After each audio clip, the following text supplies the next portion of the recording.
right, Alaji, let's get to it then. It's time for the news, right? Yeah, definitely. We have a whole lot more. We'll be having Chief Moomen also come to pass through the studio, and we also know that we'll have many other things to look forward to right here on this holiday. Indeed. But perhaps we can get straight into the stories, shall we? And let's begin with this one. Greed and neglect of hard-working members of the National Democratic Congress were responsible for the electoral defeat of the NDC in the 2016 general election. That is the verdict of the second Deputy Speaker of Parliament, Alban Bagbin. The Member of Parliament for Nadoli Kaleo tells JoyNews leadership at the time either failed to listen or ignored key recommendations that could have saved the situation. Mr. Bagbin, who is currently touring parts of the country to whip up support for his presidential ambition, tells my colleague Elton Broby the rank and file of the party at the grassroots is still grieving that their sacrifice and loyalty was taken for granted. Now, he is confident of winning the upcoming primaries because he has what it takes to make it up to them.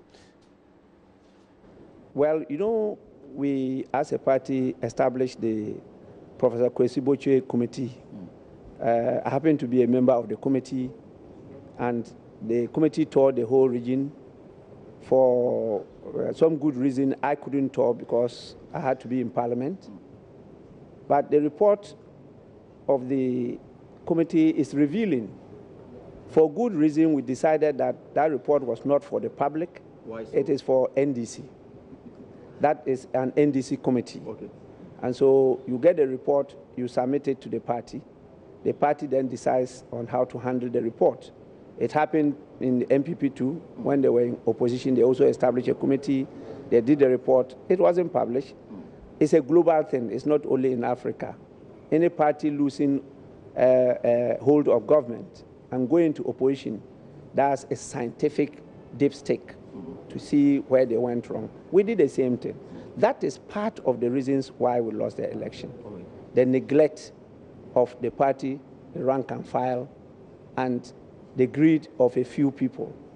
And so we tried looking at it, and I, being around for some time, have a few proposals to turn these things around. So I shared that with the audience. And I think that they were really, truly happy. And many came pledging their support to me and will do anything in their power to make sure I win the flag bearership race. And so the campaign is on, and General Secretary of the NDC, Johnson Esiedun Ketia, has issued a strong warning to candidates vying for positions to lead a party to refrain from making disparaging comments against their opponents in the upcoming National Congress. Mr. Esiedun Ketia observed the party would not hesitate in dragging any candidate found culpable to the disciplinary committee of the party for a determination of the matter. He was speaking at a news conference earlier. Well, Kwesi Parker-Wilson has the rest of the story. The opposition NDC has issued guidelines for the party's impending election for the position of national executive members. Nominations will be open from 23rd to 25th August 2018. The General Secretary, Johnson Esiedun Ketia, speaking at a news conference in Accra, indicated that applicants who wish to contest the position of national chairman of the party shall pay a non-refundable nomination fee of 10,000 Ghana cedis, with those vying for first, second, and third vice chairpersons paying 8,000 Ghana cedis. The General Secretary and national vice chairpersons will pay a filing fee of 8,000 Ghana cedis. Then the Oga Kwata, that is the national chairman, that one I'm sure all of you can guess it. Where we have begun, the progression is at 2,000.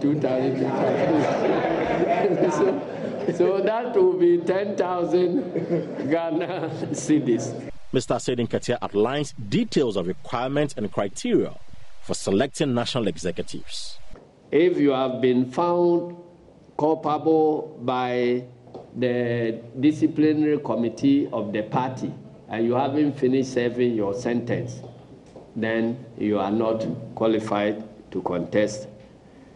And then if you have been convicted for any offense that borders on the security of the state, then that plays to you have problems convincing us that you are qualified. He also cautioned prospective aspirants to refrain from making disparaging comments about their opponent, since that could land them before the disciplinary committee. The campaign shall be conducted in a civil manner, devoid of mudslinging, political vilification, insults, acrimony, and rancor. Any person or aspirant who flouts these regulations shall be subject to disciplinary action in accordance with the constitution of the party.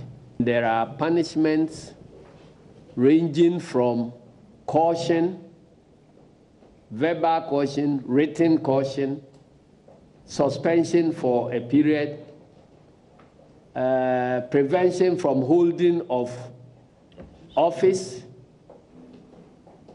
to expulsion from the party.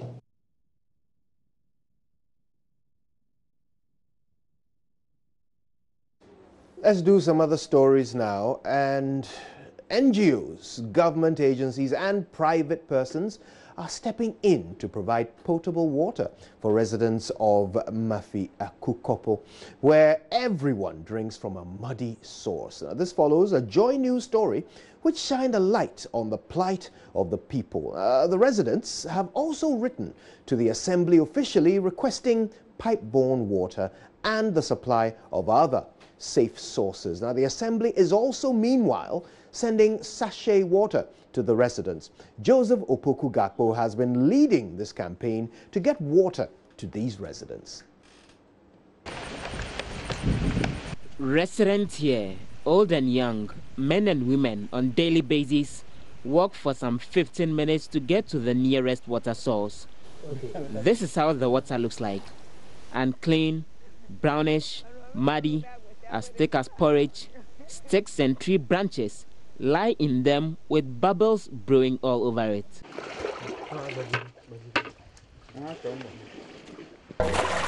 Felicia, a mother of 4, stands in the mud as she stretches her hand and fetches from the deep source into her basin. A large chunk of what she fetches is actually mud. But guess what? They drink it like that, without any form of treatment.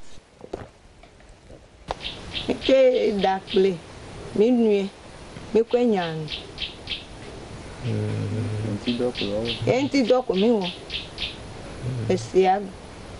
was basically saying that this is the only source of water they have over here, and when they fetch it, they will send it home and they use it to cook, they drink it, do everything with only this water.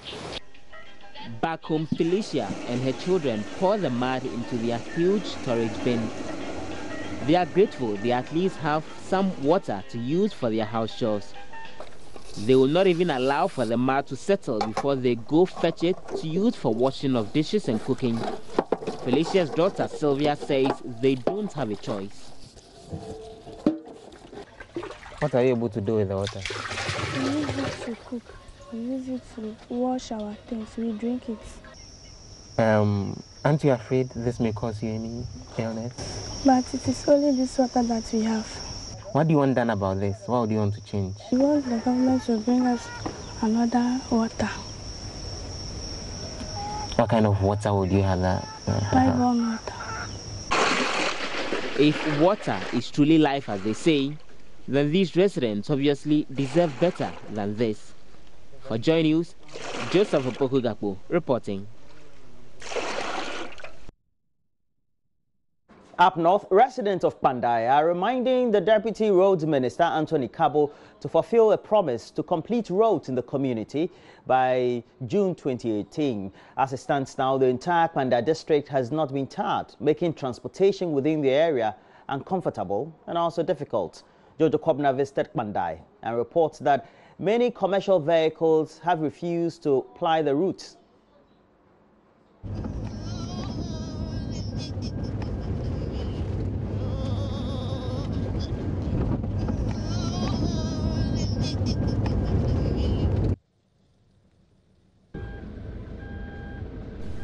This story of a pregnant woman sitting on a motorbike on a dusty, terrible road moved Deputy Roads Minister to make a promise on December 4, 2017. The town roads for Pandai has been a priority for the government, and my colleague in Parliament has written officially to the ministry, and we have further instructed that measurements of those roads and the bills of quantity should be submitted to the ministry. And I think that the bills have been submitted to the ministry, and we are going to immediately work on it to get a contractor to deal with those roads, especially.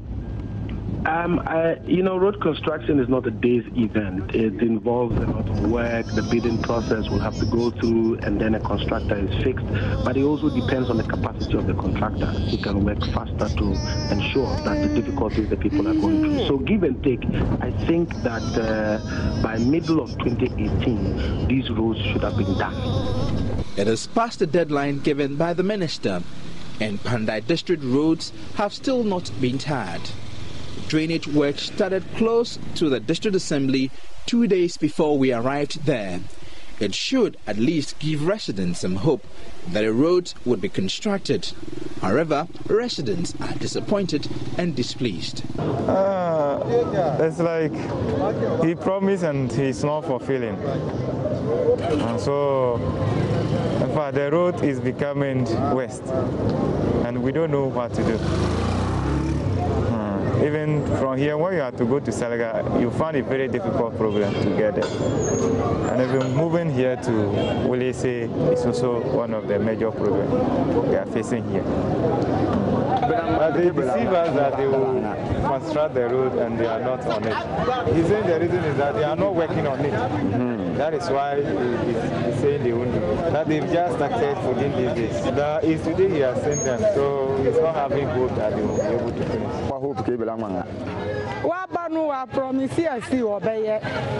They keep promising that they will fix the roads, but they always fail. The contractors come here and start working for 2 days, then they leave.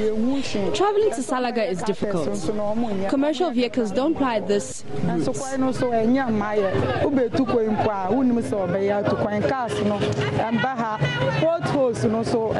The rainy season has rendered roads in the district unmotorable, and residents are not calling for another promise. They are demanding government to just fix the roads. Jojo Kobner, Joy News. Now, the Public Relations Officer of the Ghana National Fire Service, James Kwating, says it's early days yet to establish what caused the fire outbreak that killed 5 persons, including a 3-week-old baby at Dansuman on Sunday. Now, the baby, the son of the Dansuman Seventh-day Adventist Church district pastor, was burnt to death along with his mother and his 4-year-old brother. 2 other relatives also died in the fire. Eyewitnesses say they could only look on helplessly as the victims cried out for help until their deaths. Maxwell Agbagba has more in this report.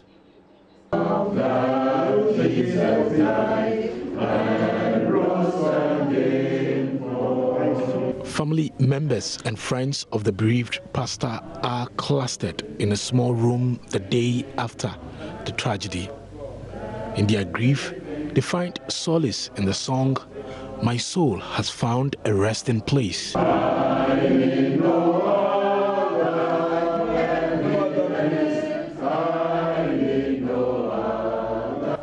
One of the pastors of the church will man up to say a prayer while also encouraging the other members. The entire church, we are shaken, but we still trust you. Amen. So we are committing every moment between this hour till we bury the dead and thereafter into your care. Amen. Help us to know how to talk so we don't say anything wrong against you.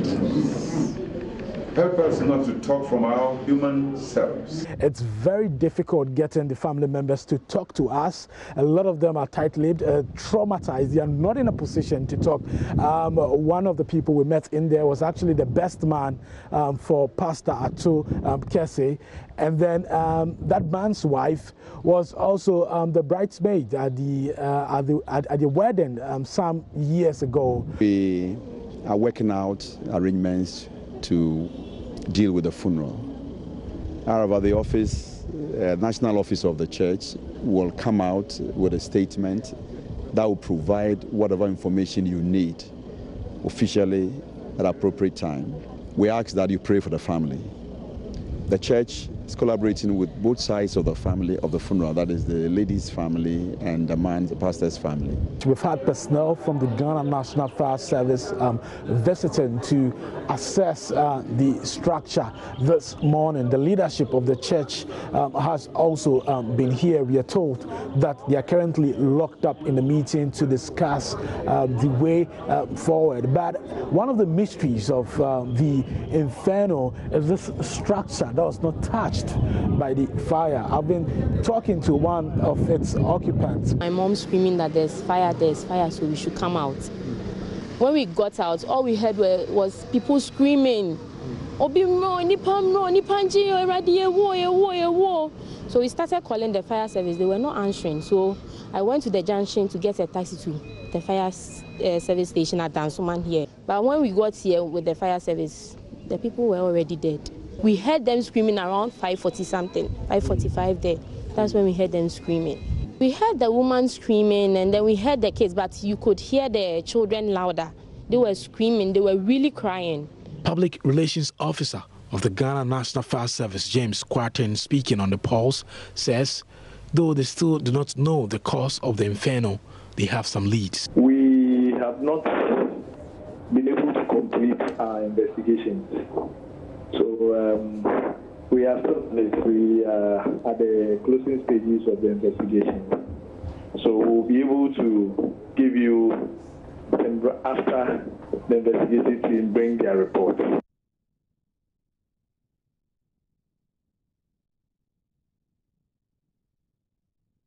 Oh, another tragic incident there. Yesterday, Kojo, we were talking about this. Yes, tragic, indeed. Tragic incident. Very sad. Every time we go back to the story, I just can't help but imagine what trauma they must have gone through before they died. And just a little baby, dying as a result of a fire. It's just hard to imagine. I don't even want to use the expression "burnt to death" because it just invokes images that are hard to suppress. Yeah. But our thoughts are obviously with the family, family at this time. My gosh, can you imagine what it must feel like to be the pastor, to have lost your entire family in a matter of minutes? Heart-wrenching, if you ask me, and I know that nobody wants to go through this, but our hearts are with the young pastor. But more so the rest of the family, because it's everything gone down the drain. It doesn't matter the amount of resources you have in the bank or elsewhere. Your family is your family, and the bond makes it quite difficult to bear during these tragic circumstances. But we know that well, God is with all of them. But we know it's a holiday as well. And we have to say good morning to everybody else celebrating Eid al-Adha this morning. Wherever you find yourself, please know that we're also with you. We're sharing in your festivity. So please, we're here with you. We're here to celebrate. But I want to say good morning to a good friend of mine. You're at the Presbyterian Hospital at Boku, and Salifu Combat, your pharmacist. Good morning to you as well. I hope that you're enjoying your time, and also to your wife. Salifu Combat. I love that name. Yeah, he's my good friend. Well, we've got so much to get through this morning, haven't we? Of course, we'll be celebrating the festive season with you.